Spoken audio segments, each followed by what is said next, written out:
అత్యుత్తమ ప్లేస్మెంట్స్ తో ఎంఎన్సీ కంపెనీలలో ఉద్యోగమే లక్ష్యమా? ఇంజనీరింగ్ చదవాలనే మీ పిల్లల కలని కేజీ రెడ్డి కాలేజ్ తో నిజం చేసుకోండి. సంవత్సరానికి ఎంత సంపాదిస్తారు ఇప్పుడు బేసిక్ గా? సంవత్సరానికి అయితే చెప్పలేను మేడం. ఒక ప్రోగ్రామ్ కి ఒక 5,000 తీసుకుంటాం స్టార్టింగ్. మా డిమాండ్ ని బట్టి 9,000 10,000 తీసుకుంటారు మేడం. అంతేనా? పక్కా అంతే మేడం. నేను విన్నదాన్ని బట్టి అంత కాదేమో అనుకుంటున్నాను. మరి మీరు ఎంత అనుకున్నారు మేడం? మీరు చెప్పాలి. ఒక ప్రోగ్రామ్ కి 15 నుంచి 20 తీసుకుంటారు చిత్రాన్ని. 10 లోపలే మేడం. అంతేనా? సీజన్ అంటే పండగ డేట్ అని ఉంటుంది మేడం. శివరాత్రి, ఉగాది, దసరా అని చెప్పి అట్లా డేట్ కి అయితే 20,000 తీసుకుంటాం మేడం 4 hours కి. 4 గంటలకి 20,000. వావ్, బాగానే సంపాదిస్తున్నారండి. అంటే ఖర్చులు కూడా అట్లా ఉంటాయి మేడం. ఏం ఖర్చు ఉంటుంది? ఇంకా కార్ అన్నాక దానికి పెట్రోల్, సిఎన్జి, డ్రైవర్ బత్తాలు, ఫుడ్ దానికి ఆడ వెళ్ళిపోతుంది. డ్రైవరు, ఫుడ్, కారు, ఎక్కడికి వెళ్ళినా ఇవన్నీ మ్యాండేటరీ ఖచ్చితంగా. బట్టలు, పూలు అంటే 400 ఖచ్చితంగా అయిపోతాయి పూలకే. అవునా? ఇంకా చీర అంటే 3,000 ఖచ్చితంగా. కొత్త చీర కట్టాల్సిందే. ప్రోగ్రామ్ అంటే మార్చాల్సిందే. కట్టిన చీర కట్టరు. చిన్ని ప్రోగ్రామ్ అయితే కట్టిన చీర కడతాం, పెద్ద ప్రోగ్రామ్ అయితే కట్టిన చీర కట్టాం. కొత్త చీర ఖచ్చితంగా తీసుకోవాల్సింది. ఇంకా ఆడే సగం వెళ్ళిపోతాయి. అయినా సరే పర్లేదులేండి. ఎట్లయితే అన్ని కష్టాలు పడి ఈరోజు కొంచెం ఒక స్టేజ్ లో ఉన్నారు, హ్యాపీగా ఉన్నారు. ఇన్స్టాగ్రామ్ లో మంచి ఫాలోవర్స్ కూడా ఉన్నారు. ఏమంటారు మీ ఫాలోవర్స్? చాలా మంది ఫోన్లు చేసి ఇబ్బంది పెట్టేస్తారు, కానీ వాళ్ళ అభిమానం మాత్రం నేను ఎప్పటికీ హర్ట్ చేయను మేడం. ఎవరు వచ్చి సెల్ఫీ అడిగినా సెల్ఫీ ఖచ్చితంగా ఇచ్చేస్తా. ఓకే, సో వాళ్ళ కోసం ఏమైనా ప్రేమగా చెప్పాలనుకుంటారా? ముగిచ్చేస్తున్నాం మనం ఇంటర్వ్యూ. Okay madam. ఎన్ని కోట్లు ఇచ్చినా ఈ అభిమానం నేను సంపాదించుకోలేను. నేను ఈరోజు ఈ స్థాయిలో ఉన్నానంటే నా ఇన్స్టాగ్రామ్ ఫాలోవర్స్, యూట్యూబ్ ఫాలోవర్స్, మా చెక్క భజన గురువులు, డోల్ మాస్టర్ రమేష్ అన్న, వీళ్ళ నుంచే నేను ఈ స్థాయిలో ఉన్నా. వీళ్ళందరికీ నా శిరస్సు ఉంచి పాదాభివందనం చేసుకుంటున్నాను. సూపర్. ఎప్పటికీ ఇలానే ఇంకా ఎంటర్టైన్ చేస్తుండండి. మీకు అంతే మంచి ఫాలోయింగ్ ఉండాలని, ఇంకా మీకు మంచి పేరు రావాలని నేను మనస్ఫూర్తిగా కోరుకుంటున్నాను. అవును, మర్చిపోయా, సినిమాల్లోకి వెళ్ళాలని ఆలోచన మేడం. ఈ విషయం చెప్పాలి మేడం. పుష్పలోన కేశవ అన్న ఉన్నాడు చూడు, అవును, అల్లు అర్జున్ పక్కన తెలుసు. ఆ అన్న గుంటకల్లో ఏదో షార్ట్ ఫిల్మ్ డైరెక్షన్ చేసేకి వచ్చినాడు మేడం.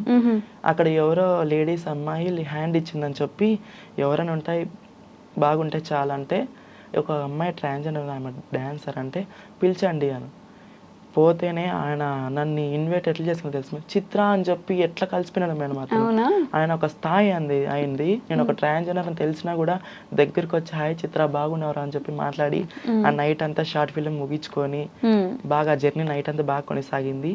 అతనికి నైట్ నా ఇన్స్టాగ్రామ్ అంతా చూసి రే నీకు అవార్డు వచ్చిందరా, ఇల్లు ఎక్కడరా, పొదాం రా అని చెప్పి ఇంటికి వచ్చాడు. ఇంటికి వచ్చి ఇంట్లో అమ్మ నాన్న ముందర మాట ఇచ్చాడు మేడం. అతను ఇప్పుడు కొత్తగా సినిమా తీసాను, ఆయన సొంతంగా సినిమా తీస్తున్నాడు. దాంట్లో మా చెక్క భజన ప్రోగ్రామ్ పెట్టేస్తున్నాడు మేడం ఆయన సినిమాలో. మంచి మనసున్న వ్యక్తి అయితే. అవును, చాలా మేడం. సో సినిమాలకు కూడా వెళ్ళే అవకాశాలు ఉన్నాయి, ఆలోచన కూడా స్టార్ట్ అయిపోతుంది మేడం. అవునా? సూపర్. Okay, congratulations. దాంట్లో కూడా ఆ సినిమాలు కూడా వదిలిపెట్టుకున్న మంచి రంగంలోకి వెళ్ళిపోయి దూసుకెళ్ళాలని మనస్ఫూర్తిగా కోరుకుంటున్నాను. నీ మాట ఖచ్చితంగా కొనసాగించుకుంటా కూడా. మీ అక్క? మా అక్కకి పెళ్ళి అయిపోయింది మేడం. నేను ఇట్లా చేంజ్ కాకముందే పెళ్ళి అయిపోయింది. అవ్వకముందే అయిపోయింది. నేను చేంజ్ కాకముందే పెళ్ళి అయిపోయింది. అక్కకి 2 కూతుర్లు. మాట్లాడతారా వాళ్ళు? మాట్లాడతారు మేడం. నాకేమన్నా అమౌంట్ అవసరం అయితే మా అక్క చూసుకుంటుంది. అవునా? ఒక 5 years నుంచి.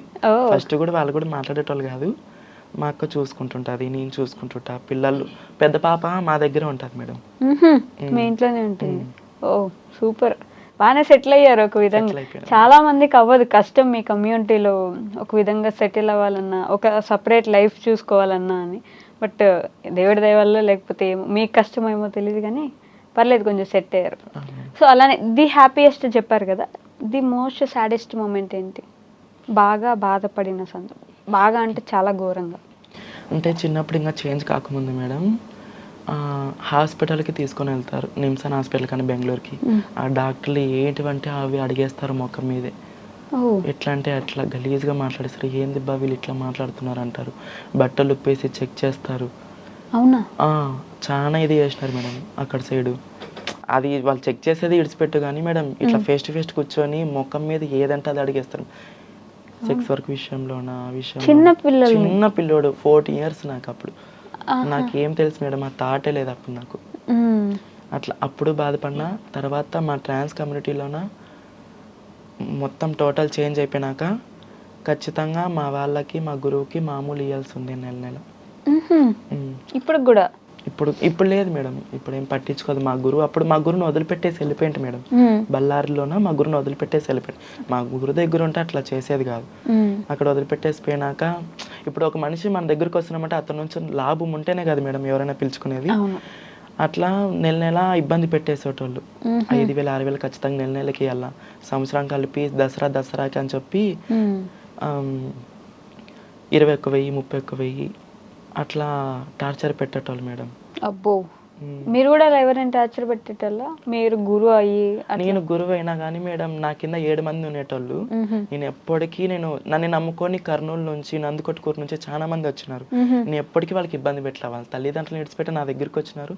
నేను బాగా చూసుకోవాలని చెప్పి నేనే ఖర్చు పెట్టి నేనే చూసుకున్నా. నేనే రూమ్ తీపిచ్చి పెట్టి అన్ని చేసి. మీలో మీది గురువు అని శిష్యులని భర్త అని ఎలా ఫిక్స్ అవుతారు? భర్తను పక్కన పెట్టేసాను మేడం. భర్త లేదు కానీ మా కమ్యూనిటీలోన మీకు మీరు తాళి కట్టుకుంటారు. మేమంటే ఒక అబ్బాయికి కనెక్ట్ కాకూడదు, మాకు మేమే ఉండాలి. అంటే మాకు మేమే అంటే ఒక గురువు భయం ఉండాలి ఖచ్చితంగా. గురువు లేకపోతే క్రమశిక్షణ ఉండదు. గురువు లేనిదే ఎక్కడ ఏ శిష్యులు ఉన్నారు మేడం చుట్టూ? గురువు ఖచ్చితంగా ఉంటాడు, గురువు ఉండాల్సిందే.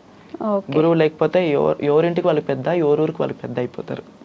అట్లా ఎవరింటికి వాళ్ళు పెద్ద ఉంటారు కదా బేసిక్ గా.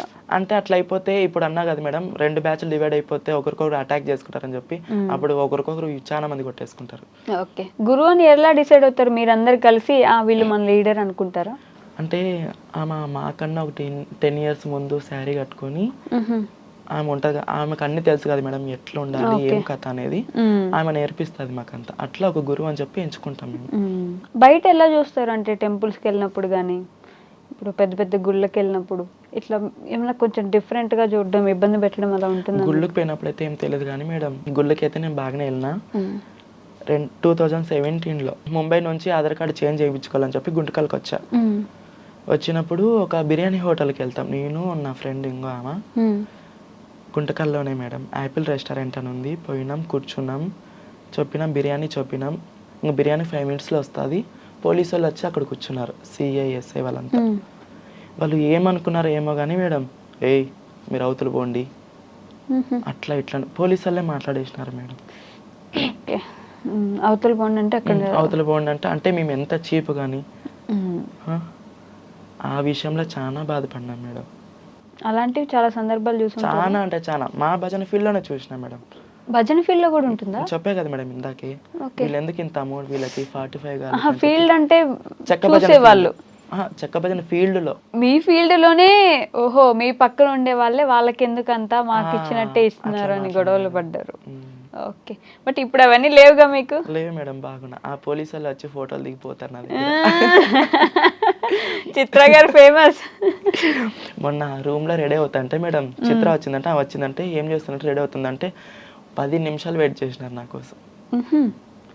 వాళ్ళు డ్యూటీ విడిచిపెట్టి వచ్చి 10 నిమిషాలు నా రూమ్ బయట వెయిట్ చేసి నా దగ్గర ఫోటో దిగి మరిపోయి డ్యూటీ వేసుకున్నారు. అబ్బో, మీరు ఇప్పటి వరకు మర్చిపోలేని ఒక సంఘటన ఏంటి మీ జీవితంలో? అంటే మేడం ఈ ఫీల్డ్లోకి వచ్చినాకే మేడం, చక్కపతిని ఫీల్డ్లోకి వచ్చినాకే మేడం. అంతా అప్పుడంటే చిన్న వయసు కదా, ఎన్ని బాధలు పడినా అవన్నీ కొంచెం గుర్తుకుండు. ఇప్పుడు కొంచెం హ్యాపీగా ఉన్నాను కాబట్టి అవి మర్చిపోయినా మేడం. ఇప్పుడు అన్నీ మర్చిపోయారు, ఇప్పుడు అంతా సెట్ అయిపోయింది. ఇప్పుడు మీకు సొంత ఇల్లు ఉంది, సొంతంగా కారు ఉంది, పర్లేదు, బ్యాంకులో కొంచెం డబ్బులు ఉన్నాయి. అయ్యో బ్యాంక్ వరకు ఎందుకు ఉండాలి కదా, మీ నాన్నగారు చెప్పిన మాట. ఖచ్చితంగా ఉండాలి. ఆ డబ్బు ఉంటేనే ఎవరైనా విలువిస్తారు. చాలా మేడం. ఆ సందర్భాలు కూడా చూసుంటారు కదా, డబ్బులు లేనప్పుడు ఎలా ఉన్నారు. 100 రూపాయలకు కూడా ఫోన్ చేసి అడుక్కునే పరిస్థితులు. డబ్బు వచ్చాక ఎంత రెస్పెక్ట్ వచ్చి ఉంటది, అన్ని చూసారు కాబట్టి అందుకే అన్నాను బ్యాంక్ లో కూడా కొంచెం అమౌంట్ ఉంటే బెటర్. మీకు ఎప్పుడు ఏ రోజు ఎలా ఉంటుందని తెలియదు కదా, జీవితం మొత్తం చెక్క భజన చేయగలరా అంటే చేయలేకపోవచ్చు కదా. అలాంటి సిచ్యువేషన్స్ వచ్చినప్పుడు ఏం చేస్తారు? బాడీ పెయిన్స్ ఎక్కువ మేడం నాకు. అవునా మేడం, బాగా కష్టం ఉంటుందా చెక్క భజన? నైట్ 9కి స్టార్ట్ చేస్తే ప్రోగ్రామ్ అంటే చిన్ని ప్రోగ్రామ్ అంటే నైట్ 9కి స్టార్ట్ చేసి తెల్లవారుజాము 2కి అయిపోతుంది మేడం. గజ్జల పూజ అంటే పల్లెల్లో పిల్లలు నేర్చుకుంటారు మేడం. 30 మంది 40 మంది కమిట్ అయ్యి వాళ్ళ తల్లిదండ్రులు ఒకటయ్యి నేర్పిస్తారు. అది గజ్జల పూజ అంటే రాత్రి 9కి స్టార్ట్ చేస్తే పొద్దున 8 అవుతుంది మేడం. మేలుకొనే ఉండాల అంతసేపు. ఈ ఆ చెక్ బంద్ చేసేటప్పుడు ఈ డబ్బులు ఇట్లా తీసుకొచ్చి ఇబ్బంది పెట్టే వాళ్ళు ఏమైనా ఉంటారంటే కొంతమంది టచ్ చేయాలా అని చెప్పి ఒకడైతే మేడం ఒక ఊరి సర్పంచ్ అంట అతను ఏం సర్పంచ్ ఏమో నాకు తెలియదు కానీ ప్రెసిడెంట్ అంట అదే ఊరి సర్పంచ్ అంట.